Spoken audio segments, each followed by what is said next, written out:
Внимание, дамы и господа. До начала пленарного заседания остается несколько минут.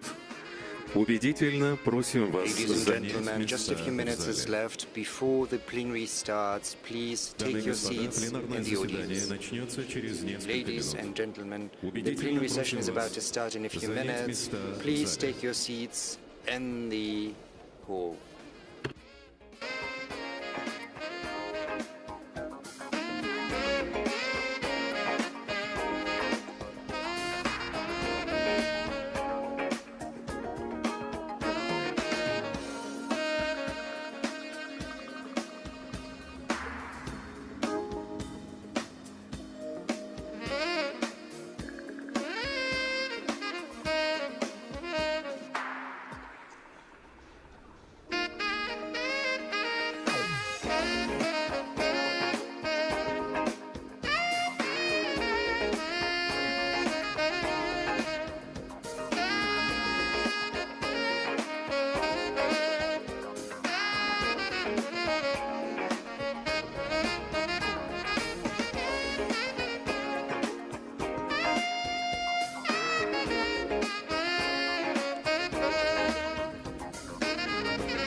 Внимание, уважаемые дамы и господа. Ladies and Убедительно gentlemen, просим вас занять места в please зале take your и seats отключить in the звуковые hall сигналы and switch мобильных off устройств. the sound on your Пленарное mobile заседание devices. начнется с The минуты на plenary минуту. session is about to start in a moment. просим вас занять места Ladies, в зале и gentlemen, please отключить take your звуковые seats сигналы in the мобильных hall устройств. and please switch off the sound on your mobile Пленарное devices. заседание The plenary начнется через is несколько about минут. to start in a moment. Thank you.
Давайте заглянем в будущее Let's have a энергетики. look into the future of energy. It's closer than it seems. Imagine a world where there is sufficient energy for everyone. Gigantic data centers are carrying out trillions of computations per second. Futuristic cities are awash in greenery and scintillating with millions of lights and holograms, whereas AI is managing colossal flows of information. Regions with cheap energy. There are fully automated plants, high-tech facilities producing innovative transport and smart electronics. All productions are tied into one single network with digital infrastructure, whereas the control systems are coordinating the flow of goods and supplies across the world in real time. Underlying all of that is energy. With each step forward, humanity needs more of it. And to break new horizons, we need to carry out a genuine technological breakthrough in extraction, processing and transfer and transportation of resources and energy. What will the energy of tomorrow look like? Conventional resources such as gas, oil and coal will retain their fundamental role. AI will bring control systems together, linking not just sectors, but whole countries. It'll assume control over reliability and precision. It'll prevent any malfunctions before they arise and accelerate each stage of production, whereas the people will assume the key role of managing processes. Unmanned technologies will elevate the safety of extraction and processing of energy resources to a level never seen before. Even in the Arctic and offshore, it'll allow us to decrease and minimize the risks of tapping into the potential of deposits. Innovative technologies will make energy more environmentally friendly. Even now, not only are we capable of preserving the environment where energy facilities are located, but also restore lost ecosystems, because the energy of tomorrow and future is the global network of cooperation and mutual trust. And in that world, Russia is a key player of the world energy transition. Our energy reaches serve as a foundation for launching a global transformation. Not only does Russia have a surplus of energy resources, which is capable of satisfying the needs of countries, it is also open to signing agreements and joining efforts together with global partners. Only by working together we'll be able to achieve more. Transformation is already afoot, and it'll continue into tomorrow. Our shared future and a common goal can bring us together. The Russian Energy Week. Together, we shall achieve more.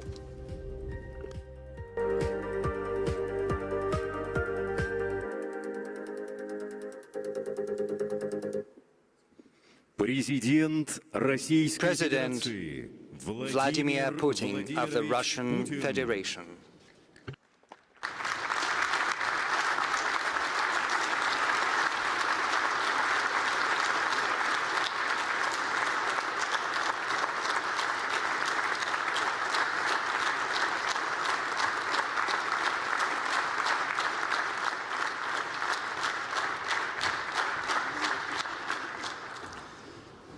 Good afternoon, distinguished ladies, gentlemen, friends. I welcome all of you at the 8th International Forum, the Russian Energy Week.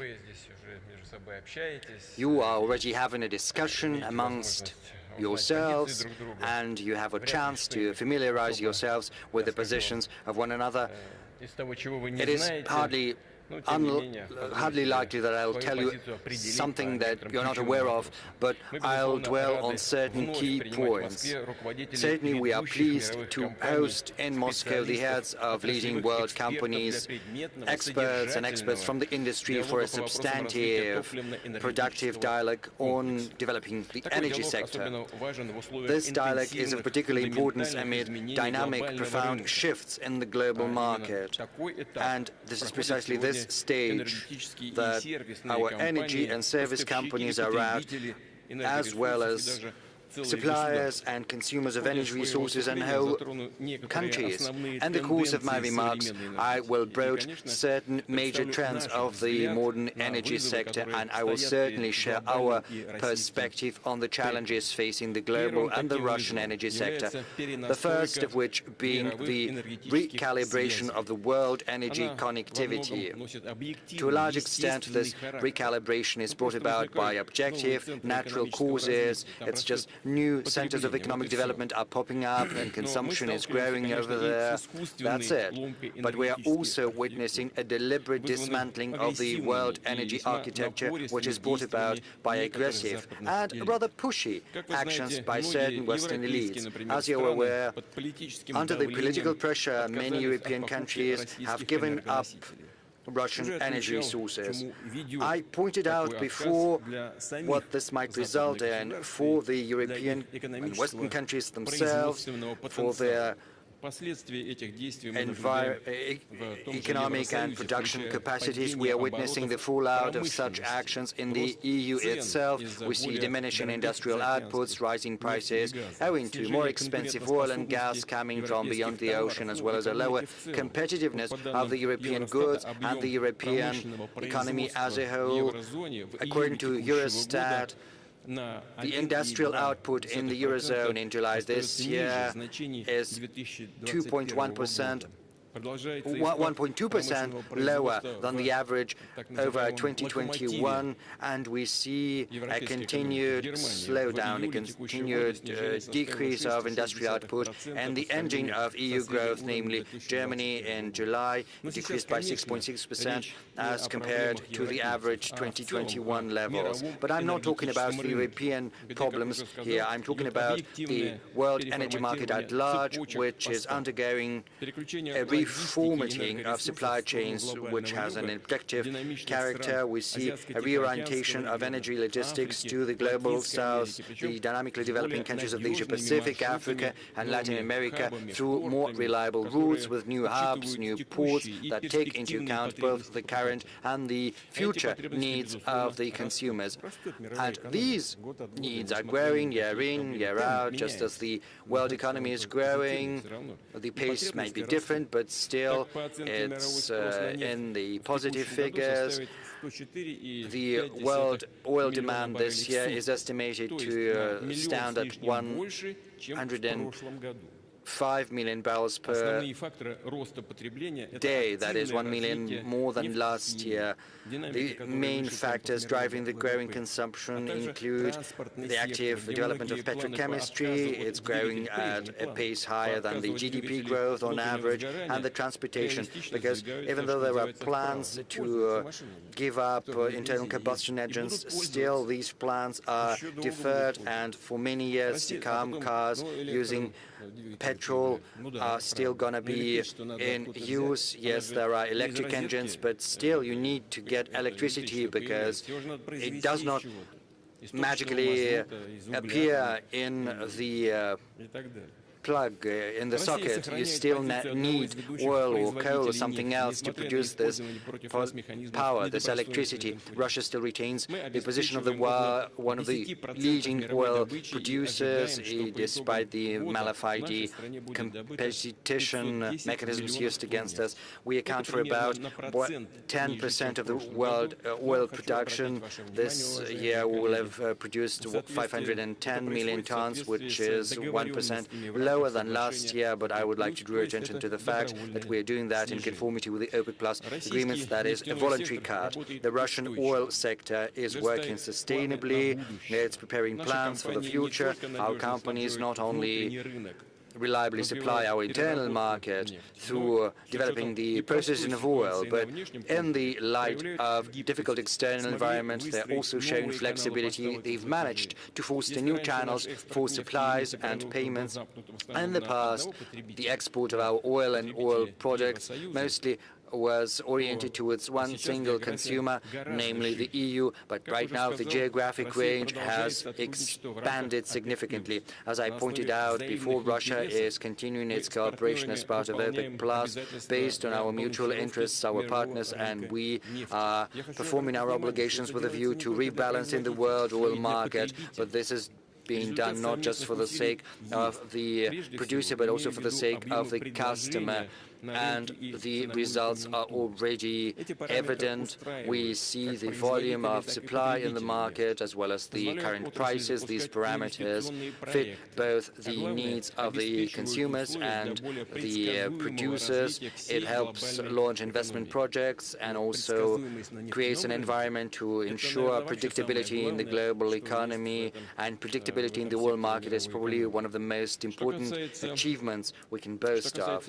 As far as the world gas market is concerned, in that particular regard, the supply chains are shifting as well, and the reasons are objective. We see a steady increase in gas consumption in the Asia-Pacific, in the Middle East, and in Latin America, whereas in Europe, the gas demand is still at levels lower than 2019 because their industrial output is decreasing, so they don't need as much as they used to. It's as simple as that.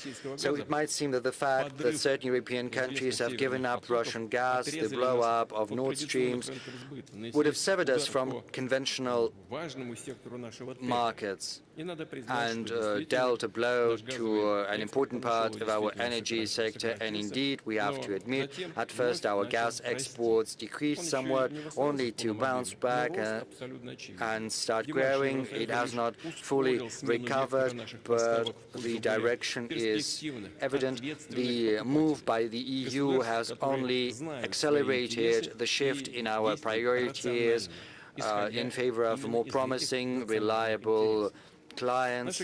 Countries know their interests and they act rationally based on those interests. Our gas companies provide these markets with reliable supplies,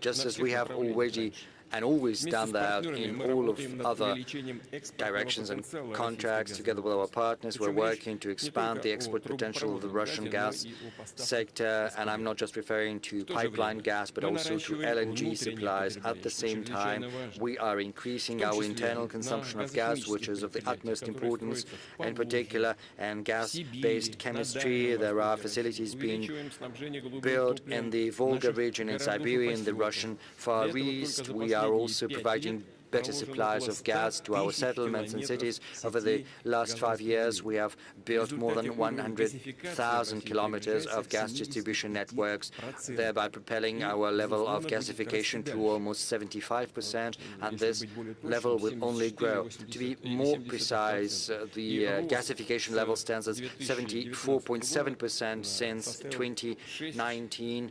It has grown by 6.1 percentage points. We're also continuing with the social gasification program of the last 4 years. Almost 1 million households have got access to pipeline gas, and we expect the number to grow by another 2 million in future.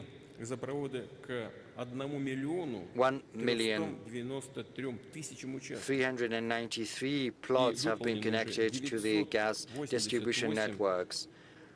988,000.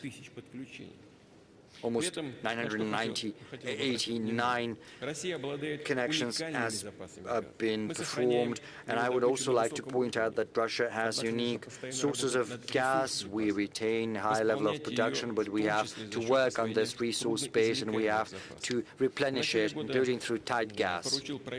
At the beginning of this year, I've instructed the government to draft a special program for the hub of our gas sector, Yamal-Nenetsky Autonomous District. I would like to ask the colleagues to do that within the time frame defined and to launch this program as soon as possible. A couple of words about the coal sector. Despite negative forecasts by certain experts, coal still holds a significant share in the world energy mix. But there are clear regional distinctions we can observe.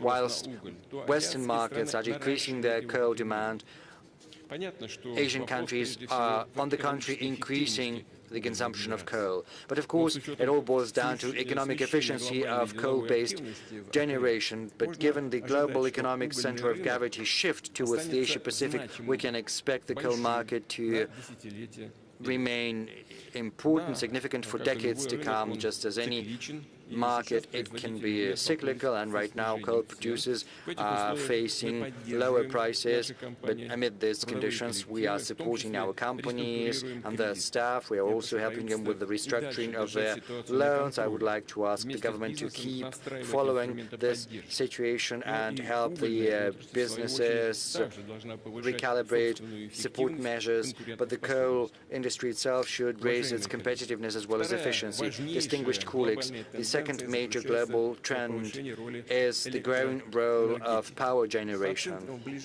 In the next 25 years, electricity generation is expected to double, and 85% of additional demand is gonna come outside the so-called developed economies and the countries of the global south, to be more precise. Russian power grid is one of the largest in the world. Our generation facilities has a total installed capacity at almost 270 gigawatts. And this tremendous complex is working reliably and without malfunctions. At the same time, we see certain local deficit of electricity, primarily in the regions where major industrial, transportation and logistic projects are underway.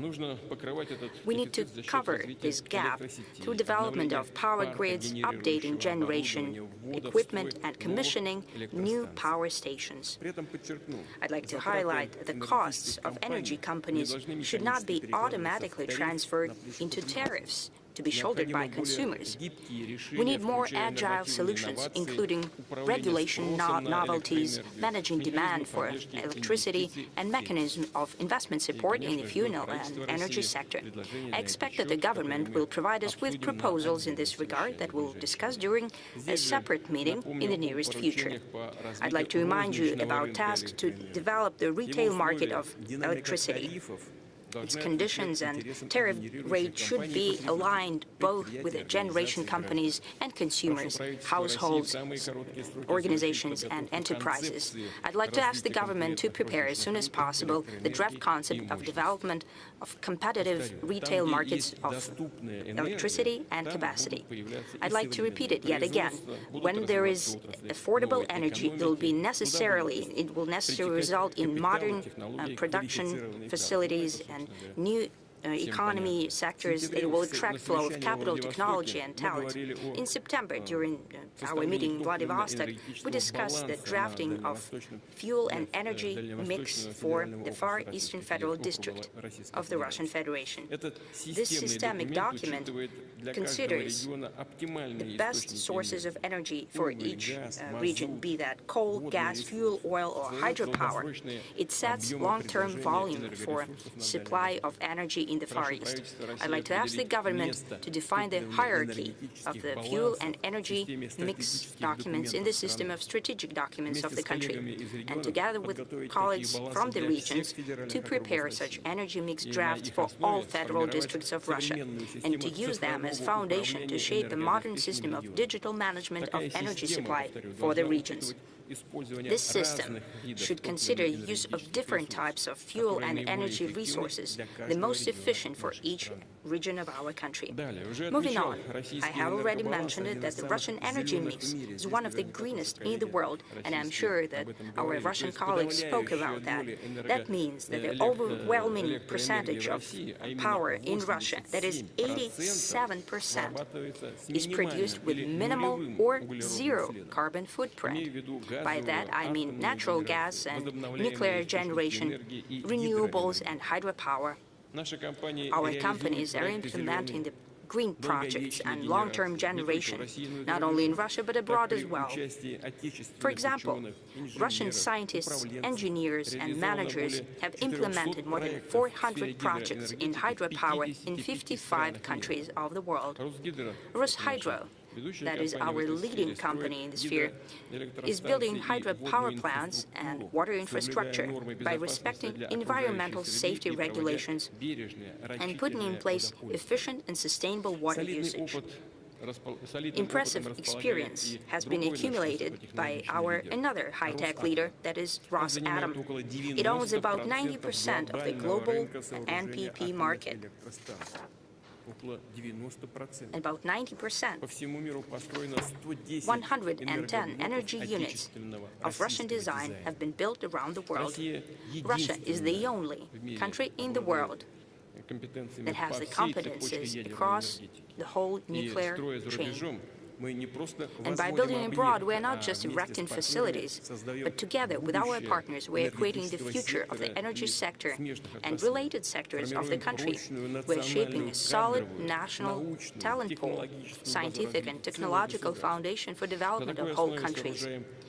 That is our method when we are building NPPs in Egypt, Bangladesh, and Turkey. We intend to deepen our cooperation in nuclear power with global South countries and within BRICS. We're very active in this regard. Experts believe that nuclear energy would become one of the pillars of the future global energy mix. By 2050, the capacity of global NBPs will almost double. Within 15 years, Russia is to commission more than 29 gigawatts of capacity, of nuclear capacity, including small NPPs. And small NPPs is our unique project. Nothing parallels us in the world. Nuclear generation will be installed in the Far East and Siberia. I'd like to highlight that nuclear power has an abiding role in providing consumers that will drastically change and increase in the future. By that I mean electric transportation that we've discussed already, industrial robots, automatic service systems. Electricity appetites of digital economy is on the rise, including artificial intelligence instruments, blockchain, data storage and processing facilities. The energy consumption by data centers in the world is estimated to be comparable with all of the heavy industry. It is apparent that the dimensions that I have just mentioned are powerful development factors. They largely define the global competitive advantage of the countries, efficiency of national economies, and the quality of life of people. And that means that our plans for development of Russian fuel and energy sector should keep these trends in mind. And we try to do that.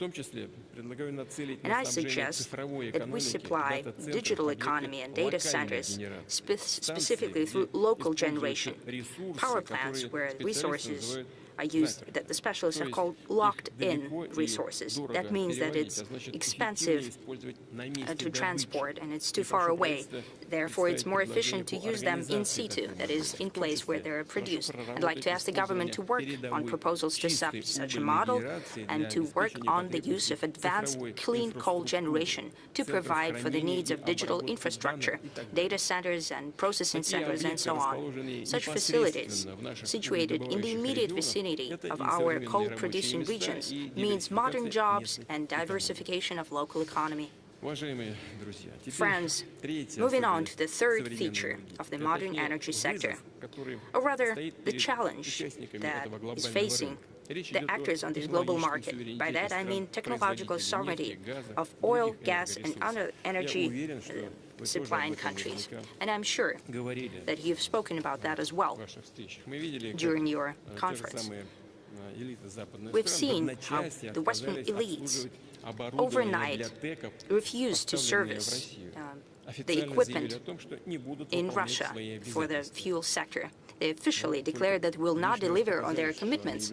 They have proven yet again that they are unreliable partners and that their actions are directly tied with the political situation.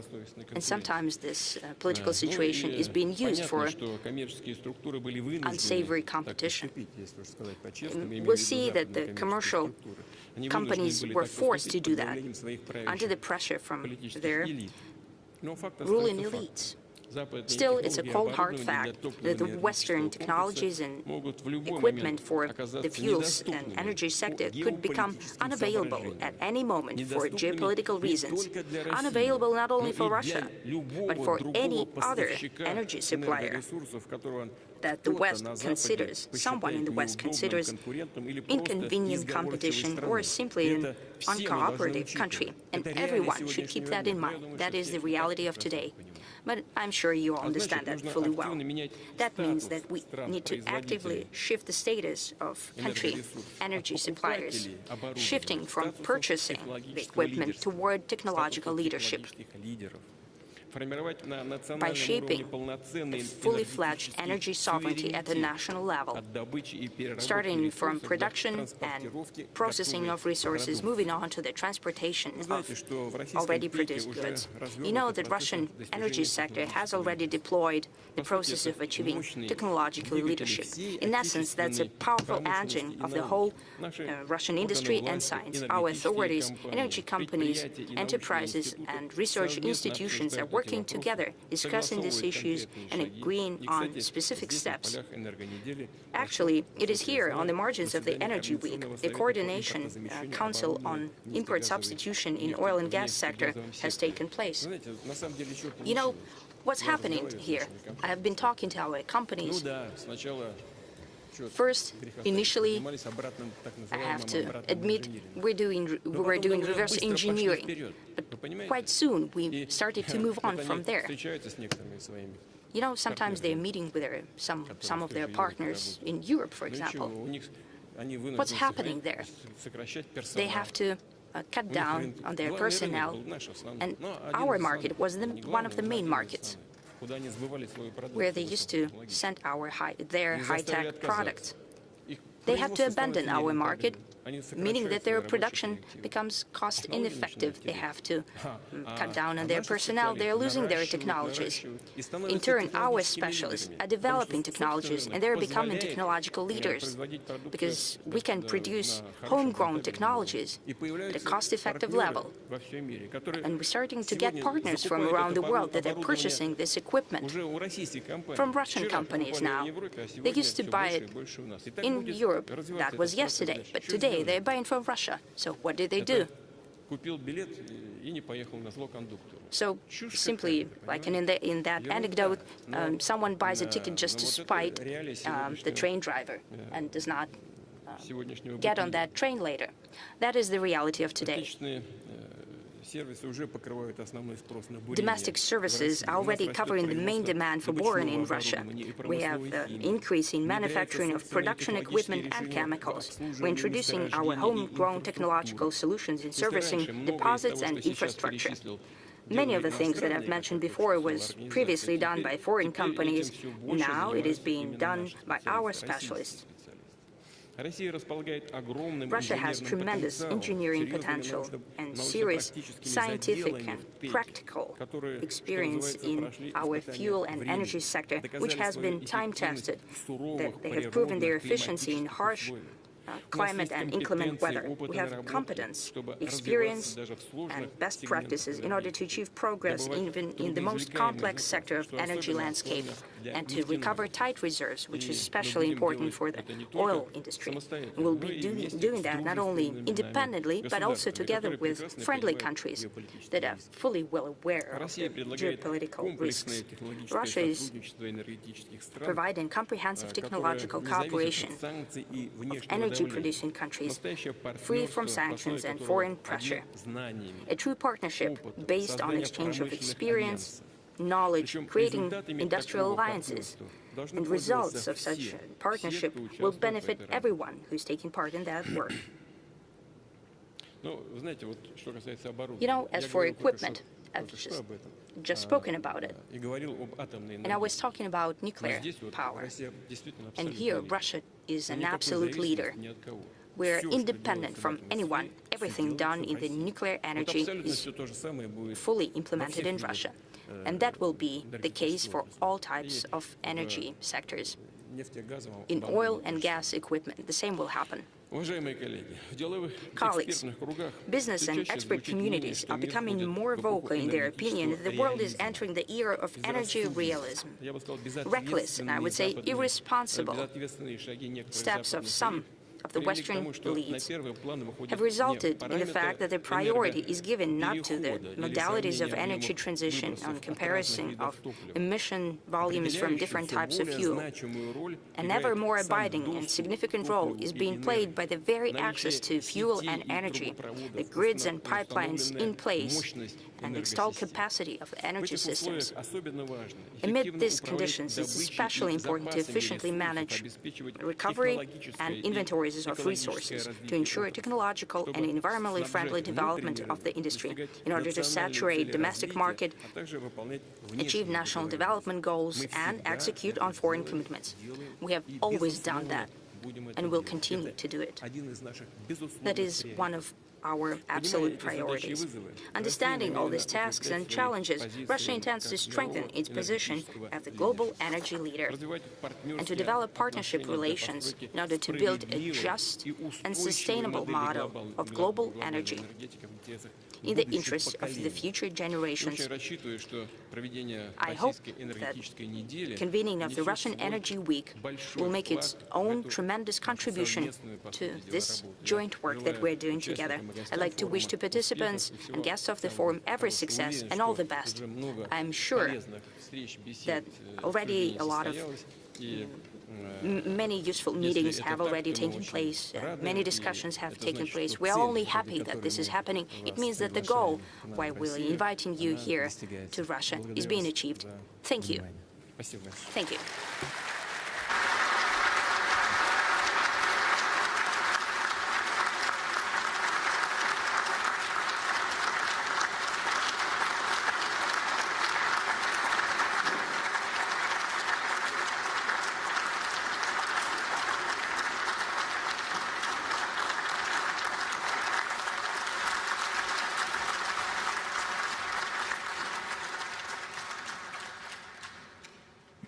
Thank you very much, President Putin. Good afternoon, dear colleagues. It is my pleasure to welcome you here at the plenary session of the Russian Energy Week. The topic of this year's forum is Shaping the Energy of the Future Together. Undoubtedly, the Russian fuel and energy complex, despite all the restrictions and sanctions that we're facing, is not just staying strong, but is also actively evolving and is serving as a foundation, an abiding glue for development of the industry, IT sector, and serves as a foundation of the Russian economy. All that comes together so that all the goals and objectives are implemented. It is all covered in the energy strategy of Russia up to 2050. So what the sector will look like in 25 years? What are the challenges faced by the industry today? And certainly, what are the new solutions, among other solutions in the digital area, have to be implemented? And those are all the matters that we shall discuss together with the participants of the plenary session. Allow me to introduce them. Mr. Alexander Novak, Deputy Prime Minister of the Russian Federation. Kirill Dmitriev, Special Representative of the President of the Russian Federation for Investment and Economic Cooperation with Foreign Countries, CEO of the Russian Direct Investment Fund. Alexander Dukov, Chairman of the Management Board of Gazprom Neft. Alexei Likhatov, CEO of Rosatom State Corporation.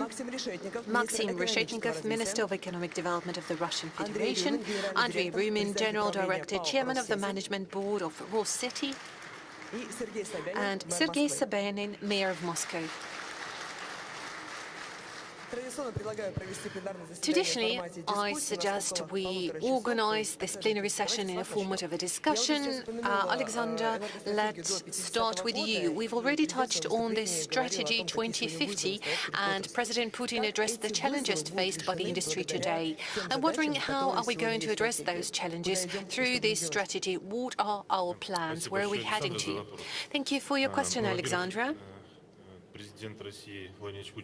First of all, President Putin clearly identified both the challenges that the world energy sector is facing today and the goals and objectives that Russia has in terms of development of the energy sector to boost its competitiveness and sustainability. It was very clearly stated there is a need to focus on strengthening our technological sovereignty. We need to develop our own technologies through implementation of, among others, digital technologies. We are talking about global transformation and reshuffle of energy ties due to objective reasons highlighted by the President and some subjective reasons, primarily due to the sanction pressure that has been gaining particular importance on the global energy over the last years. President Putin also touched on the matters of growing demand on the energy resources, an increasing role of energy consumption, and electric energy is a particular part of the energy mix. And of course, he focused on the matters of international partnership, since today, world global energy sector is primarily all about close ties between key countries, global energy companies, and only through cooperation can we develop global energy. As for the Russian strategy adopted at the beginning of this year all the way until 2050, this is the guiding strategic document defining development of the energy sector for the nearest 25 years. I'd like to remind you that the previous strategy was adopted in 2020 to cover 15 years all the way until 2035. And certainly, over the past years, we have seen dramatic changes happening to the world global energy sector. We are aware of the new challenges emerging, and we have to find responses to them. Therefore, the goal and the objective of the new energy strategy of Russia is to identify main development vectors, goals and priorities. We clearly understand that the Russian energy sector today is the major industry of the Russian economy, if I may say so. This is the driver for investments, driver for order placement and technologies. If we are to talk about the share of energy in the GDP of Russia, it varies from 16 to 20%. Virtually, it's 1/5 of the Russian GDP, and this is 1/5 of the state revenue. It accounts for almost half of the Russian export. It is no less important that Russian energy generates about 10 trillion rubles per year of investment. And as I was saying earlier, this is a huge amount of opportunities for development of our economy, our science and modern technologies. President Putin also identified internal challenges that the Russian energy sector is facing domestically.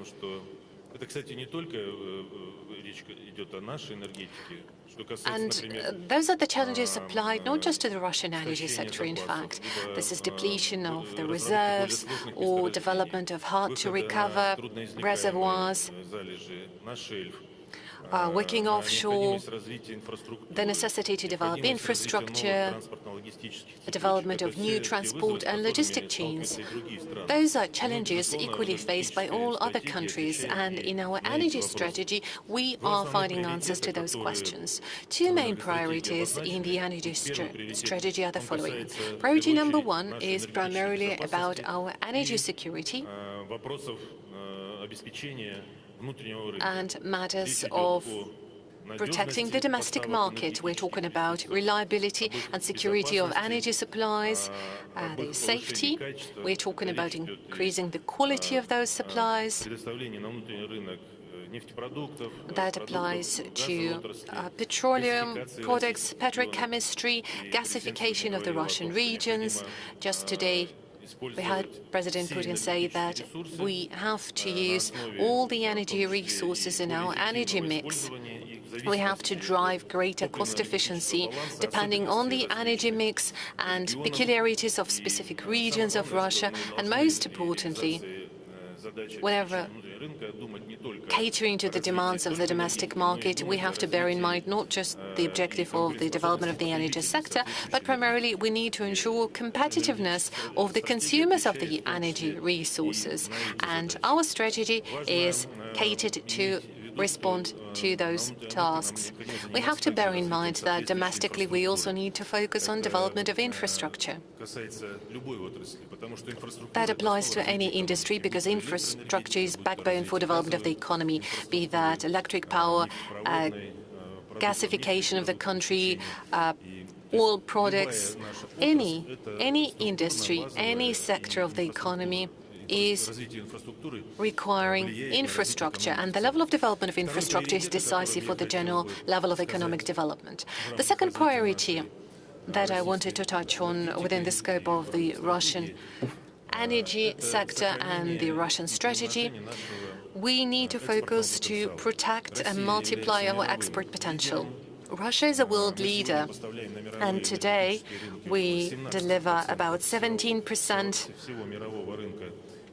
of all the energy resources to the global energy market. That includes oil products, gas, both natural gas, pipeline gas, and liquefied natural gas, where Russia is ranked number 4 in the world. That also includes coal, that is still in demand, despite all the pessimistic forecasts that we have heard just several years ago regarding the future of the coal industry in the world. Nonetheless, all of those industries are actively developing, and Russia is competitive. It is important for us to preserve this level of competitiveness, and we are willing to develop in new areas, be that production of liquefied natural gas. Certainly, we need to bear in mind the shift and the newly shaped centers of energy consumption, primarily in the Asia-Pacific region, Africa, Latin America.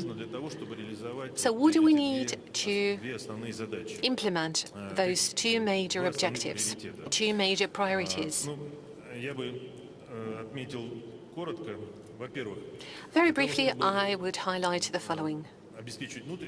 In order to cover the demand domestically, ensure energy security and stay competitive on the global markets, we need to make sure our mineral and reserves base is good and it is properly replenished.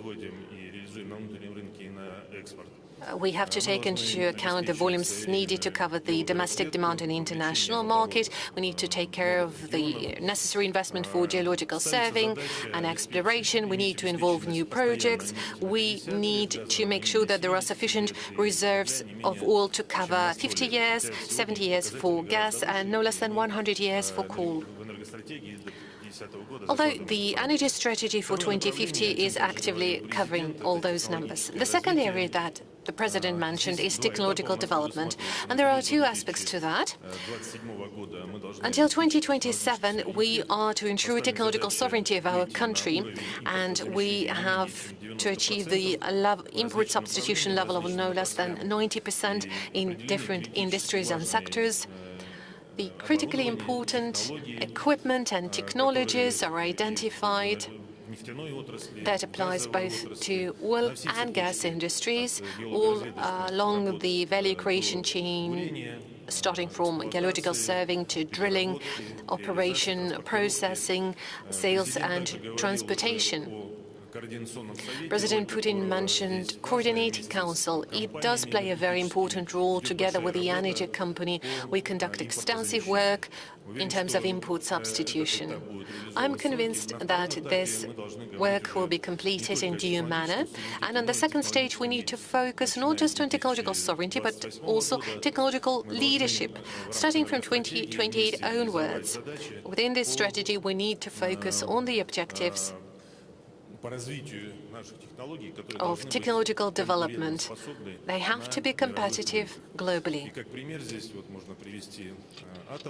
As an example, we could cite nuclear industry that is actively developing in Russia. I'm sure Mr. Likhachov is going to talk about it in detail. So by technological leadership, we mean we have to be competitive globally, and Russia has to be able to find its niche or protect the niche it occupies today. It applies to all the industries, be that oil and gas, electric power, coal industry. Another important area, two more areas that I'd like to highlight that are covered by the energy strategy.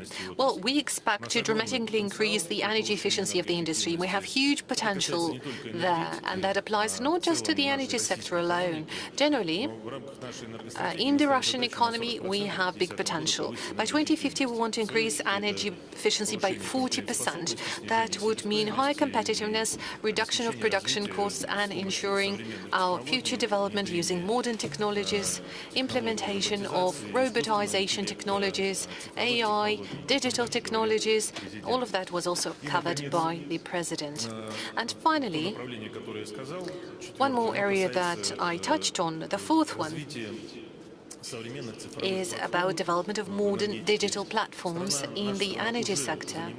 Our country is already working on that, and I believe we have covered about 40% of our potential in doing so, and the goal is to make sure that by 2030 we have complete digitalization of the energy sector. We want to have a proper, full-fledged digital model of the energy sector of Russia that would apply to automation, robotization, and implementation of modern digital twins.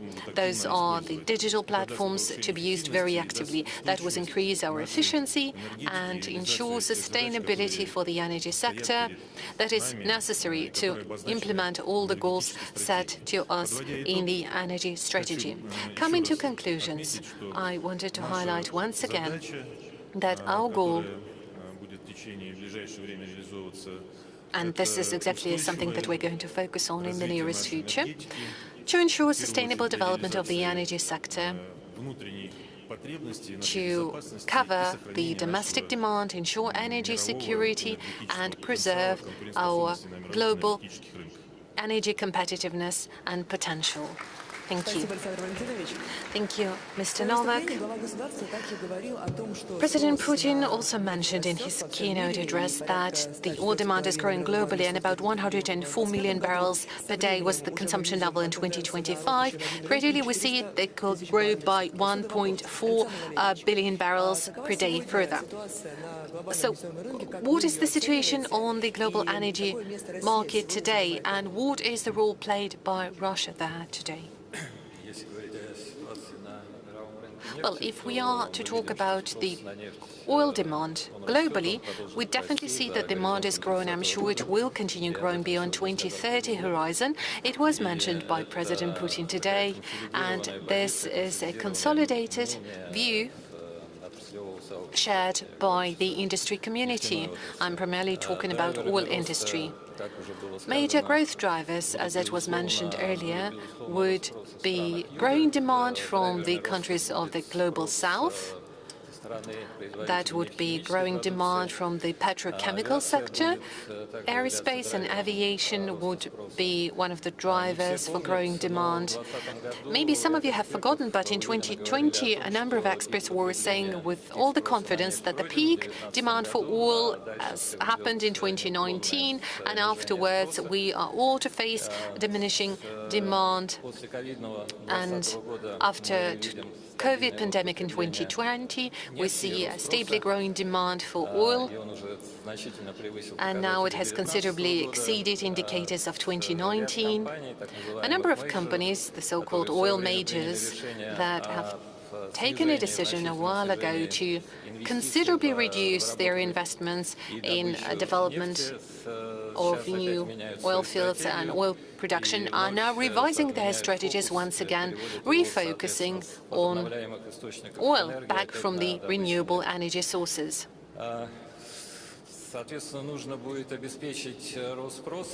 So we will need to cater this growing demand. It's no easy objective. Apart from that, we will need to think of replenishment and creation of additional production capacities that are getting naturally outdated, and reservoirs and fields are being depleted. All of that would clearly require a considerable amount of effort from the side of oil companies, both investment-wise and scientifically. It does create a certain market opportunity for oil-producing countries. They have a potential to increase their offer on the market and increase their share of the market. Will Russian oil industry be able to strengthen its positioning on the global market? Well, I am sure that we have both potential and challenges that we need to overcome. Our potential is comprised of the fact that we have both reserves of liquid hydrocarbons. According to the assessment of the Ministry of Natural Resources, they amount to 31 billion tons. On top of the potential and capacities we have, we also need to add the already available infrastructure, I mean the production and exploration infrastructure, the infrastructure of seaports and pipelines. And all of that is a very important factor that will allow us to continue this development and continue growing output volumes. Another important driver is availability of qualified experts in our industry. We have the right educational system in place. And one more important factor is high level of scientific development in our industry. And I have to say that we undoubtedly have been able to ensure technological sovereignty of our country. Maybe in this very moment we do not produce all the technologies, we're not capable of manufacturing all the equipment we need and all the software we have. But generally speaking, there is no a single producing country in the world that would be able to do everything on their own. And the dependency from input we do have is still there, although it's no longer critical and it doesn't stand in the way of ensuring uninterrupted production processes and taking care of development projects. Just today we had a meeting of the Coordination Council on import substitution of oil and gas hardware and equipment, and the outcomes of this work have shown us that in 2 years, from 220 critical items of import of equipment where we had strong level of dependency, by the end of the year we will only have 57. Speaking about software, to address the tasks we face in oil and gas, we have very good dynamics. We've got the IT landscape of oil companies, and we see that 84% is accounted for by Russian-produced solutions, from geological prospecting and surveying to processing, whereas back 10 years ago in 2014, this coverage stood at only 7%. It is very important that we don't just have Russian hardware and also Russian software. Moreover, over the last several years, we've managed to set up a very efficient system for ensuring technological sovereignty. There is the Coordination Center, there are also industrial centers of excellence and also certification centers, the Anchor Clients Institute, testing grounds, a whole system for tests. All of that involves all the stakeholders, including oil service companies, machine building companies, research institutions, education institutions, engineering companies, and so on and so forth. In other words, we're working in a systemic fashion, and it proves to be very efficient in coordinating what we're doing. And all of that on the basis of the Coordination Council. It is what allows us to come up with efficient technological and economic solutions. These are our strong suits, and that's where our potential lies. But there are certain challenges we're yet to overcome. These include the natural process of having to deal with increasingly difficult to recover deposits. Yes, we've got 31 billion tons of deposits, but out of them only 13 billion are profitable. They give a return on investment, which means that we need new technology, and we also need to start extracting oil and gas from deposits with harsh climate, where we have to deal with permafrost, where the infrastructure is lacking. Moreover, there are harsh sanctions that have been slapped on us, and it's in this environment that we have to work. Moreover, we've got to reorient more volumes of oil and oil products to dynamic, growing markets. So how do we go about tapping into this potential? while rising up to the challenges. As Deputy Prime Minister has just pointed out, the answers to that are contained in the energy strategy until 2050. There are 8 oil projects, 4 projects are in surveying and extraction. Moreover, we need to increase the level of extraction up to 40% or more. We also have to start exploring tight deposits in Tumenka, for instance. We also have to carry out additional geological surveying. We have to study the deposits contained in the eastern Siberia as well as in the Arctic and the Russian high north. Moreover, there is the Cybertech project. Not only does it involve creating digital doubles of deposits and infrastructure, moreover, it needs to create some sort of a single digital double of the industry, which will allow us to significantly increase the efficiency of oil production. And there are 4 projects that involve creating 77 pieces of technology. These are absolutely new, unprecedented technologies, so this is not about import substitution. This is something the world does not yet have. Today, the Coordination Council was held and a roadmap was signed with the Energy Minister on developing 25 of those technologies. It will allow us to address the challenges in oil production. It will also help us recover new types of deposits. This, in turn, will help us increase our oil production capacities until 2050. And to sum up,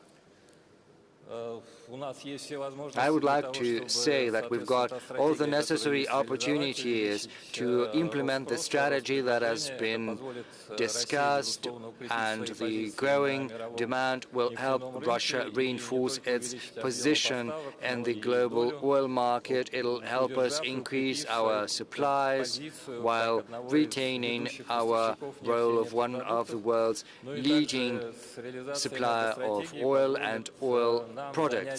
The implementation of the energy strategy will also help us take the place of a sectoral technological leader at the international level. We will not only be supplying oil and oil products, we will also be the supplier of cutting-edge technologies and software to other countries that produce oil. Thank you. Mr. Dukov. We'll follow up on the technological sovereignty as well as on the new technologies that have an impact on the global energy market. But meanwhile, Minister Reshetnikov, what are the macroeconomic conditions for the development of energy, and how does this macroeconomic environment impact the development of energy? Thank you for this question. I think in the next several years to come, we will have to work in a more difficult environment, and I'm not just talking about the interest rates, not just about the current level of interest rates and the dynamics. The thing is, over the last 3 years, many companies have reconverted their debt, which in the past was to be cheap and from foreign sources. Right now, it has been converted into domestic debt in rubles and with high interest rates. So the debt burden has significantly increased. Moreover, our labor is very expensive, and we will be running into shortage of labor resources. That is why we'll have to raise the efficiency, and these labor costs will only continue to grow, which will create certain pressure. Moreover, there are certain external conditions. First, there is a stronger ruble. As regards US dollar is very strong. So in the past, we could recalibrate the outflow of capital through the exchange courses. And right now that the foreign borrowing is very much constrained. These opportunities are also disappearing. We have decreased our foreign debt significantly. Moreover, there are more external factors such as trade wars, decreasing demand for energy transition. All of that has to be factored into the risk mapping. In other words, all of that will only complicate things for companies. There's also a number of internal factors. First, the capability of companies to leverage domestic resources. Right now, the covenants are written in such a way that there is not much appetite for increasing leverage. Moreover, the regulator is further constraining the borrowing by companies through macroprudential measures. Moreover, many major companies are implementing very big projects, internationally speaking, and they have all but maxed out the opportunities of our banking resources. Of course, our development institutions are supporting these projects, and there are certain instruments, but over the last 3 years, we have more or less run out of options using every resource available to us. So in this difficult external environment, internal environment, there are certain tasks we need to address. The development will happen, but we need to transform the economic model. First, we need to complete all the investment projects that we have embarked upon over the last 18 months or 24 months. The government has taken all the necessary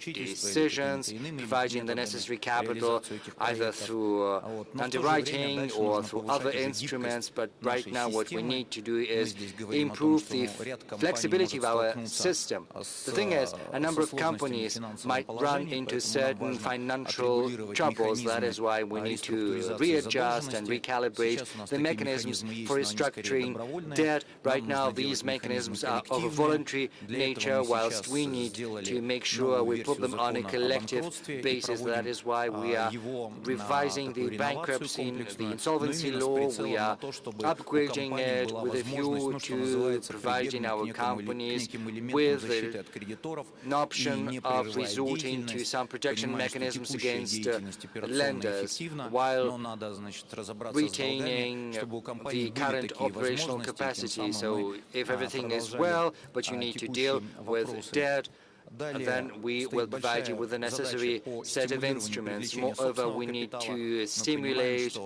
the capital raising without changes to the interest rates. It's going to be very difficult to carry out the next cycle of investment, so we need to make sure that the resources companies have at their disposal should not rest idle. They shouldn't be waiting for a better time. We need to motivate companies as soon as possible to raise money. And the stock exchange right now, or if they don't want to do that, they have to hand over their licenses and certificates, and the government will attract companies with greater risk appetite to enter into the market. Moreover, we need to carry out greater monitoring, greater sieving out of the investment projects, because in the past many investment projects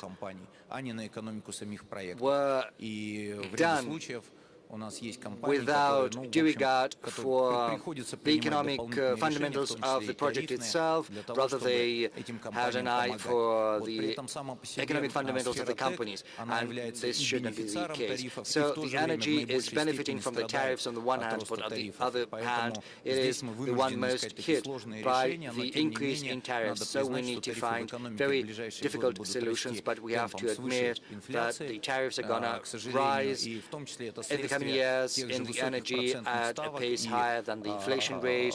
This is the fallout of higher rates. Moreover, the energy is developing through borrowed money, and as you know, we are commissioning capacities that were built with borrowed money, so 40% of capex is used to repay the debts, and all of that has to be factored into the tariffs. So once again, it's all quite complicated, but the government needs to change the regulatory environment. President Putin spoke about managing demand. Deputy Prime Minister Novak spoke about take-or-pay. So, in the long term, without such predictability, it is hardly going to be possible to continue along the development path. So, in the run-up to our meeting on energy with the President, we are preparing everything. There are different economic mechanisms, such as a greater differentiation in the tariffs between day and night. There's also going to be a differentiated scale for linking households or facilities. Right now there is a flat rate. As a result, on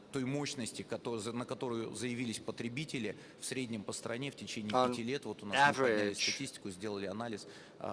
we've done some statistics, we had some analysis, so the capacity is used only at 10% in the 5 years after the connection, so we are basically overburdening the energy, and the consumers cannot consume as much as they first intended to. So there are certain economic mechanisms we use to address the situation, to secure sufficient economic growth on the foundation that we have built so far. Thank you, Minister Reshetnikov. We will follow up on the economic component of the projects that have been mentioned. We will talk about IT projects. We will also talk about robotics. All these projects require money and investment. Mr. Dmitriev, how willing are investors, both foreign and Russian, to invest into the Russian energy sector? Thank you, Alexandra. Speaking about energy investment, we are talking about very big money, and investment solutions and decisions have a very significant impact. Right now, the energy investment stands at $3.3 trillion on average across the world. This is a huge sum of money. Right now, Europe is giving up on Russian gas, and it has to pay 1.3 trillion euro for that, whereas the cumulative benefit of OPEC Plus, the agreement stands at 400 billion US dollars. So the benefits are huge. So there's a lot of money in energy, but it seems as if many energy sectors are underinvested. Globally, this is owing to the risks that Minister Reshetnikov has just spoken about. Indeed, there are tariff wars being waged right now. A certain number of countries are unpredictable. Also, there are relations with China. All of that is fraught with risks. We see that the shale revolution in the U.S. has happened as it were, but given the current level of prices, no one is going to invest into shale gas in the U.S. Investors are in search of reliability and predictability, and from that standpoint, Russia offers huge opportunities because first, we have very good macroeconomic fundamentals, even though the interest rate is too high. That is true. Everyone is talking about that, and this high interest rates prevent Russian companies from investing into the projects that are essential to the Russian energy security. But on the whole, the macroeconomic environment is stable. There are investment instruments available, such as concessions, and we see certain priorities that generate the greatest interest. The President has spoken about technological projects and technological sovereignty, and there are investors, including from the Middle East, who are interested in shared technological solutions they can also use in order to supplant Western technologies. There is lab advanced technology that is working with Gazprom Oil and a number of other companies that are of interest to a very wide range of foreign investors. And of course, there is also the necessity to provide AI with requisite energy, and we can provide power at lower rates to data centers. So in the long term, this might be our competitive edge advantage. So doing that with the government support to establish local data centers, that can be very good path forward. There are other sectors to consider, energy efficiency in particular. We're all aware of that. Sergei Semyonovich is working on that. He's building a smart city which allows us to significantly increase the energy efficiency for managing a city, a settlement. We believe all of that, including some large-scale projects as the Power of Siberia, which is of strategic importance to Russia. We have to think how to fund that, including through using pension funds and also raising money, because the current instruments are not efficient. We're working with many partners from the Middle East, from Asia. They stand willing to invest into our projects. Some of the projects are still waiting for the green light for them to enter into those projects, but the interest is out there. The Russian energy is very promising because we have the necessary regulatory environment. There are huge opportunities Russia is providing the investors with. It gives them much more predictability than in many other countries elsewhere. Thank you. Thank you, Kirill. Alexei, in his statement, President Putin has identified Rosatom specifically, saying that you own 90% of the NPP market, and your country has tremendous goals of 29 gigawatts. What is the current level of technological sovereignty of Russia in the nuclear energy? Are we prepared to share these best solutions with the friendly countries, naturally? Thank you for this question. Alexandra, it is clear that President Putin responded to this question in his statement, but you can clarify. Yes, I'd like to expand on that issue. I'd like to say a few words not only about nuclear, but about nuclear industry on the whole. It's important to understand, since the energy competencies and technologies are growing from the general nuclear knowledge, what can be said unambiguously that from the nuclear industry standpoint, Russian Federation is unique in its sovereignty in terms of fundamental science and applied sciences as well, in terms of research and development and practical implementation in industrial sense. No one has such a complete sovereignty and independence. Not a single other country has that. It's important to highlight that the industrial dimension, that is the state corporation Rosatom, is also has exclusive product in terms of the whole global situation. Not a single managerial framework of the world has such competences, starting with prospecting and production of uranium, starting with decommissioning and environmental projects. Naturally, that gives us tremendous advantages. We were always open towards partnerships. Naturally, we have always borrowed non-nuclear competences for parts of our projects. Foreign supply was used. However, we've learned our lesson, and we can say very frankly that both in technological aspect as well, the nuclear industry of the Russian Federation is sovereign today. How to share that and to what extent? I would like to give you a historical anecdote here, and I'm sure that many participants of this discussion can see that many TV platforms and TV channels are broadcasting nuclear industry movies. There is no need to remind us of 1945 and 1949 when the nuclear weapons were developed.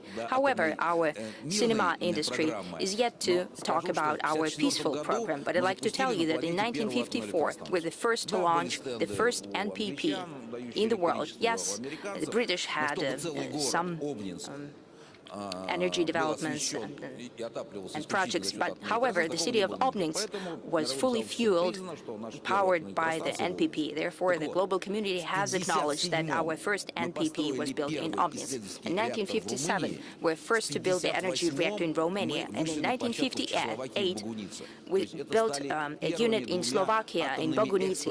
Therefore, the first expert nuclear projects in the history of humankind. Therefore, it's in our genetic code to share technologies with those countries and nations they'd like to build together a happy future. And we continue to do so. Over this year, a number of countries have announced that they're going to increase their nuclear ambitions. The U.S. is saying that it will start with 100 NPP gigawatts and move on to 400, and China intends to move on from 50 to 100, and India from 9 to 100 gigawatts. And we have a whole strategy developed at a general scheme. We're moving on from 25% of nuclear in the country in the mix, and we're quite fine with that. The nuclear demand for nuclear is on the rise. Indeed, we have closed several export agreements when we won the bid for the NPP in Kazakhstan, building 2 gigawatt capacity there. Uzbekistan has expanded through a very wise decision to build not only small nuclear NPPs, but major NPPs as well. At the Global Nuclear Forum, Mr. Lukashenko wanted to build yet another unit with signed a roadmap with Ethiopia on NPPs, and a lot of projects are in the pipeline in the final stages. This is the news of this year, and we're building 24 additional units around the world, and we'll continue to build on that work. That is in line with the geopolitical policy of our country, and also because we're also always improving on our technologies. We have no fear that by transferring these projects towards implementation abroad, we're also building competition. Our fundamental science and applied sciences are on the rise, and the demands given to us by the President in terms of development of nuclear electricity generation till 2042 demands that we move on at advanced rate in nuclear technologies. In essence, introducing new solutions, gaining ground around the world. Thank you, Mr. Likachev.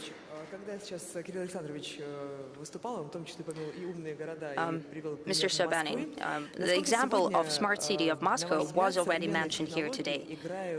What's your take? What is the role of modern technologies? How are they changing the energy landscape of major urban conglomerations? And I also ask Mr. Novak and Mr. Likachev, are we prepared to share our best practices around the world? Maybe you've noticed our rhetoric is changing from one forum to another. 5 years ago, for example, Moscow was of no interest in development of energy because we're doing fine. A year ago, the matters of changes in tariff policies were something the like of swear words that no one wanted to say out loud. And today, Ministry of Economic Development is talking about that publicly. That also must mean something. And so on. Why it is so? Because we have passed through certain stages of economic development, and we are moving on to the next paradigm. At the beginning of the 90s, industrial facilities were closing down on scale in Moscow. That was happening around the country as well. Industry has shrunk to a minimum. Therefore, we had tremendous resiliency in terms of our energy needs in Moscow as well, possibly in Moscow especially because it was the largest industrial center. Apart from that, we've done away with Soviet abundance of everything. Everyone started to calculate the costs very specifically, including the population. They started to spare energy, water use, and so on. Now they're consuming a lot less energy and water. In general, the energy intensity of the original of GRP has decreased twofold of these years. Therefore, we felt very secure in this regard. However, about 5 years ago, we started to feel a different trend. We have exhausted all of the reserves that we've had. A new era has started of greater energy consumption. It had to do not only with the number of new households, but also with electrification of transportation. In Moscow, 90% of public transport is running on electricity. It also has to do with moving on from private e-cars, the sector that's on the rise, and everyone thought that the artificial intelligence will save us all, and digital economy will make us more efficient. But it turns out that it was completely different, that now the digital appetites in electricity is on the rise, and today digital economy, in terms of volume, and I think it was mentioned by the President as well, will consume more than all of the heavy industry, and that's just the beginning. 3 data centers that have applied to be located here are equal to 1 CHP of Moscow. And this illusion that these data centers could be built somewhere in the Far East also did not come to fruition. They were shattered. Such centers has to be close to operators of digital flows, so that the speed of the flow is not hampered and it could be managed.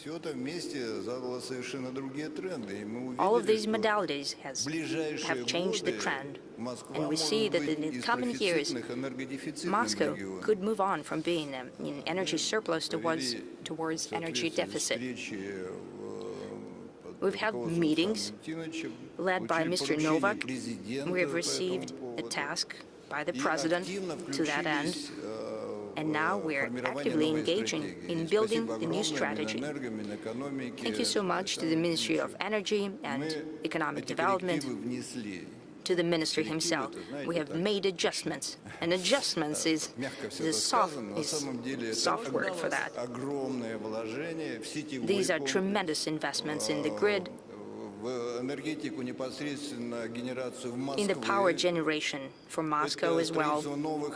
We are building new nuclear units that will be working for Moscow, new hydropower plants, hidden power plants situated in other regions as well. This will be a tremendous energy complex that will ensure reliability and future development of the Moscow region. Moscow region, in terms of energy, is a part of that grid. We can feel that very well. This is one of the most important places and largest in volume. We also should not sit idly, and we're working on increasing energy efficiency of our urban economy. The renovation program that we're running now will increase the household energy efficiency almost by 100%. New technologies, including digital technologies, are ensuring us the light volume is for the city by decreasing energy consumption by 30%. We'll need to work in that regard very actively. In Moscow, we're working together with Mosenergo and Gazprom, all kinds of energy actors, on a project that would bring together management centers, control centers, and digitalization centers into a single coherent system that will see everything, starting with the production of energy at the heat power plants, ending with the consumer. We'll see retail, the grid, houses and certain, and even up to an apartment. And such management centers will help us distribute to consumers. It will provide fair prices, timely control, automatic data collection and control of the state over this whole system. So it will be all fair and square. And this system will give us a clear picture of our power generation to the network companies and to the consumers as well. They will know what's happening. It will provide an impetus to the increase in the energy efficiency of the whole Moscow region. Thank you, Mr. Sibanin. Mr. Rumin, today, President spoke about this on the stage, and we've touched upon the project as well. We are talking about electricity and the grid, and it's one of the challenges for future development. And we're saying that the energy demand is increasing in the world. What's your take on the situation in the world and in Russia and in Moscow? What Mr. Sibanin just mentioned. What do you think?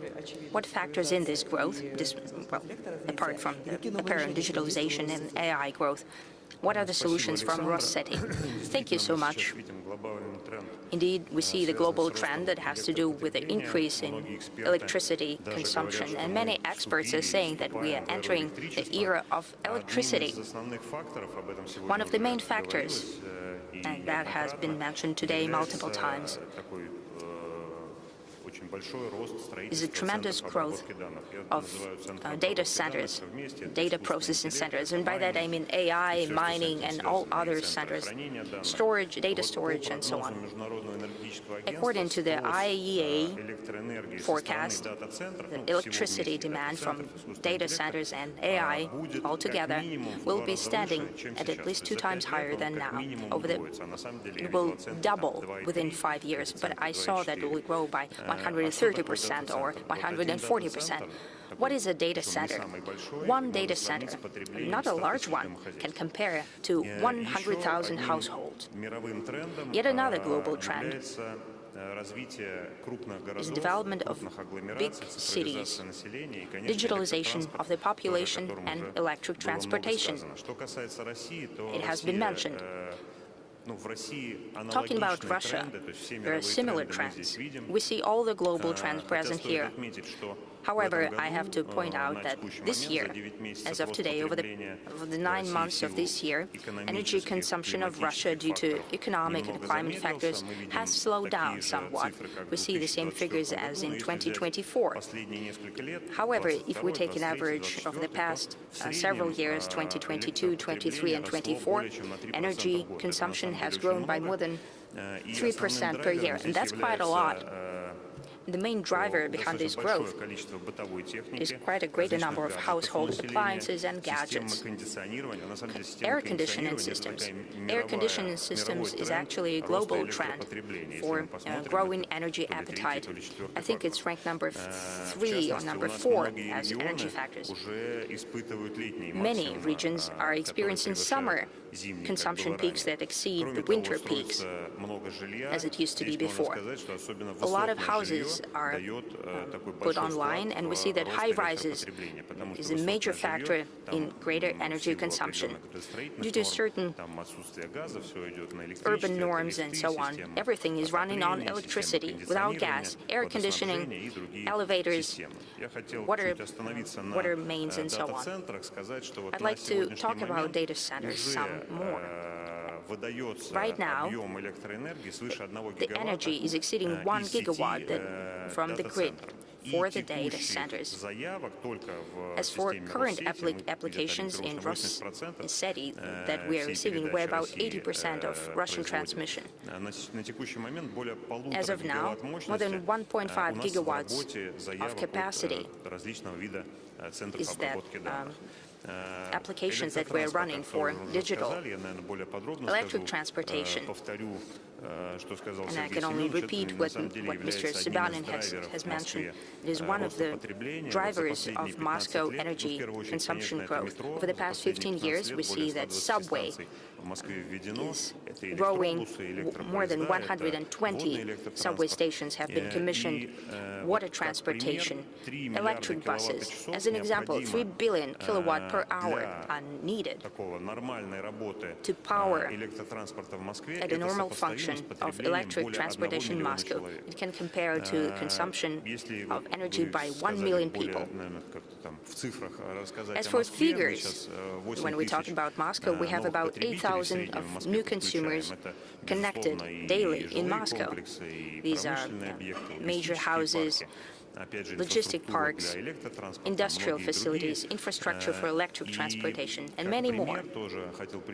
Yet another example, that the consumption growth, or rather what we're providing about 800 megawatt of capacity for new consumers in Moscow. It can compare it to energy consumption of a whole region, such as Kaliningrad region, just to give you a scale of what's the growth of our capital is annually. Thank you, Mr. Rumin. Well, this is an energy forum. Therefore, our plenary session is rather vibrant and energetic. Mr. Novak, maybe some final remarks? Yes, thank you so much. I wanted to thank all the participants of the forum and all the speakers of the plenary session. Based on what we have heard today, I guess we could conclude that we clearly know what we have to do. And it was mentioned by all the speakers what is our current assessment, what is the projection for development of the energy sector in Russia and globally. We have very certain challenges that we are aware of. We have our goals and objectives. We have a roadmap in place. We have clear plans for each stream. We have a good understanding of the current macroeconomic situation, including a good understanding of all the difficulties that was mentioned by the Minister of Economic Development, be that the key policy rate or the debt level that we have. We know what to do, and I guess the major takeaway is that we need to make sure all those goals become a reality. All the goals set to us by the President have to be achieved, and we know that this is closely related with implementation of the national goals set by the President to 2030 and 2036. So I guess apart from implementation of those goals, we need to remain vigilant. The situation is constantly changing. Just today we've been discussing the changes that have happened over the last 5 years. Just over the last year we have got to learn the phenomenon of trade wars. They never happened before. We see all kinds of trade fees implementing by various countries, creating hurdles that is going to inevitably impact global trade relations and logistic chains. So we have to remain vigilant. We have to see what is going to happen to the global energy mix, how the technologies are going to evolve in all of those areas. We need to closely monitor how demand is going to fluctuate, and I'm sure we're going to witness very rapid introduction of new technologies. In 2 or 3 years, the environment will change completely in terms of digital technologies and AI. It is growing exponentially, and it's no coincidence that the mayor of Moscow mentioned the 90s and the way Moscow looked like back then. Well, Mr. Sobyanin, I'm sure in 2 or 3 years we will see what kind of dramatic changes to the global energy has happened over the last few years. I also wanted to draw your attention to the fact that we have representatives of the federal authorities with us, representatives of the government of the Russian Federation, CEOs of the largest energy majors. The mayor of Moscow is with us today, Sergei Sobyanin, the mayor of one of the largest megacities in the world, and I have to say definitely the most beautiful and rapidly evolving megacity in the world, also one that is truly energy effective. We do not just hear it, we see it, we witness it every single day. I also wanted to highlight the role played by the Russian companies implementing their production plans That also applies to the gas sector. Gazprom is taking care of the domestic demand, but it is also very active in terms of exports. That's Novak, taking care of the LNG strategy. Our oil companies, all majors, be that Rosneft, Gazprom Neft, Tatneft, Surgutneftegas, those are key players that shape and define the energy policy. They interact with the industry, science and education. This is a multifaceted system, and it goes far beyond the energy sector per se. It is indeed penetrating in all aspects of our economy. And in conclusion, I wanted to say that the Russian Energy Week is an international forum. The Russian Energy Week is where we talk about Russian energy sector and economy, and we certainly also focus on the international cooperation. President Putin mentioned that in his speech as well. So only together, hand in hand with our partner, so we implement those goals, and together we shall be able to take care of the energy security and facilitate development of the energy sector to cater growing global demand. That brings me to the end of my speech. Thank you very much for your attention.